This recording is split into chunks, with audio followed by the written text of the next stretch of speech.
Good evening once again everyone from Advitya and myself Aradhye Ackshat.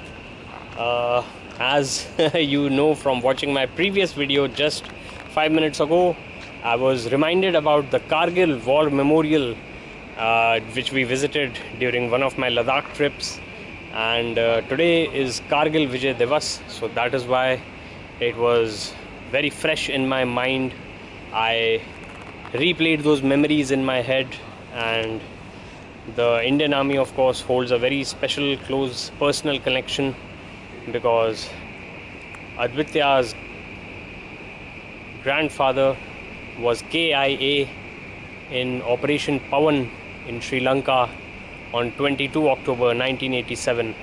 So we have had a very intertwined life with the Indian Army, and we are very thankful to them, not just for what they've done for us, but for all they do for each and every one Indian. And with that, I will also say that I continue to be in awe of what the Indian Army does and the Indian Armed Forces in general do, especially in the high altitude regions of Ladakh. During our latest trip also, we got to see them keeping vigilance on our borders, and it was... oh, I've got a spider here, so let me get rid of that real quickly.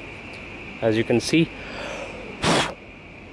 okay, that was a close shave because it could have climbed onto Advitya and bit her.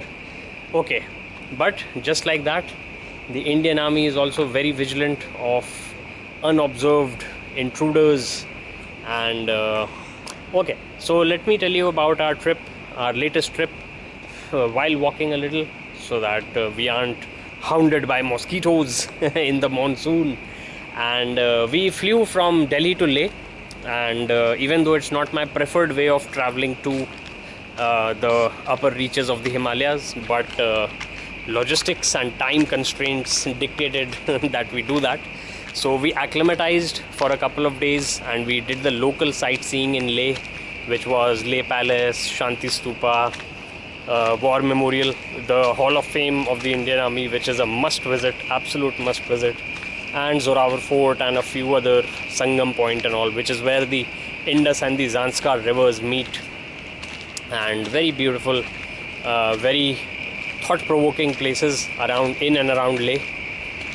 Then we moved up with my schoolmate, who shall remain nameless for privacy concerns, to Khardung Pass. And after crossing the Khardung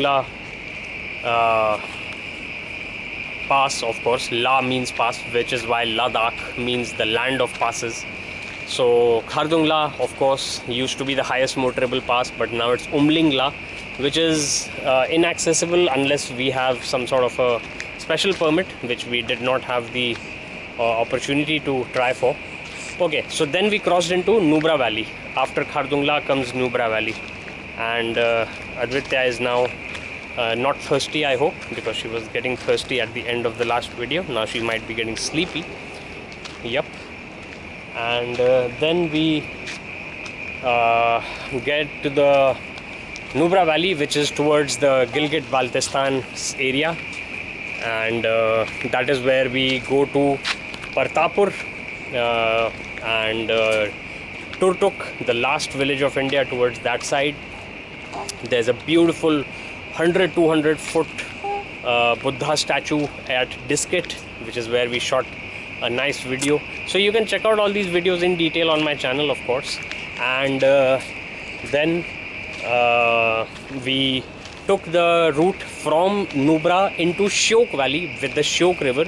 We did not return all the way to Leh to go to Pangong. Pangong, so of course, being the most important touristy place in Leh and Ladakh.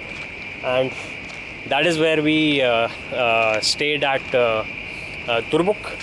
And then we went to Pangong, we went to Chushul, visited the memorial at Rezangla, which is where I got a memorabilia cap just to show our support in a small monetary way. Not that it really matters to them, to the Indian Army. More important is to go there and pay our respects. Yes, beta. Then we moved to Hanle, which is where the highest observatory in India is. And then we went to Nyoma. We visited a shawl weaving and handicraft local center over there. And then after visiting the hot springs on the way back to Leh, we took the flight back.